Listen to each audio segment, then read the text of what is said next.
Mình sẽ làm kem. Để cho bạn ở đây đi.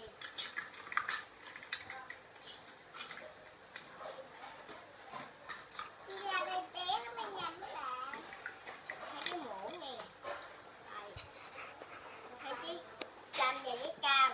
Để vô đây. Thôi, khỏi đi. Rồi, còn đây là cái khung làm kem. Cái ly để làm bánh. Đây là hũ đường. Rồi, hai cái này mình sẽ để vô rổ. Bây giờ mình sẽ trong đây có đựng kem, bây giờ mình sẽ lấy kem bỏ vô. Rồi, để lấy muỗng nha.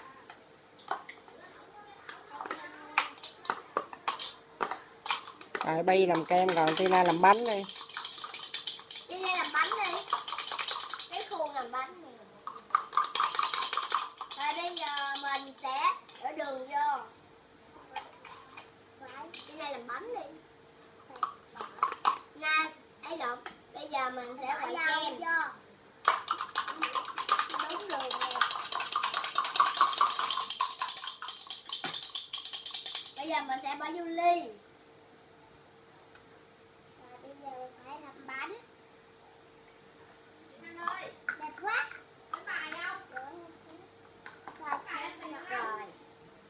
Xong rồi bây giờ mình sẽ dắt chanh vô.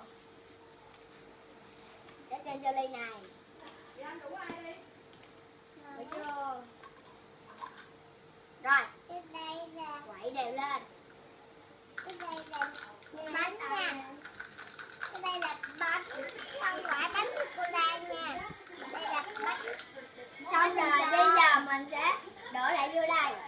Rồi bây giờ đổ đi đi. Bây giờ đổ đi nha. Đổ vô đây. Lấy muỗng dầm cho nát ra. Mình lấy muỗng dầm cho ra cho nát nha. Bỏ cái hộp trang trí vô. Rồi.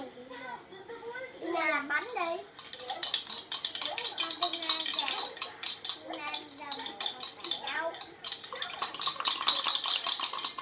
Rồi bây giờ mình sẽ bỏ vô cái khuôn này làm kem. Rồi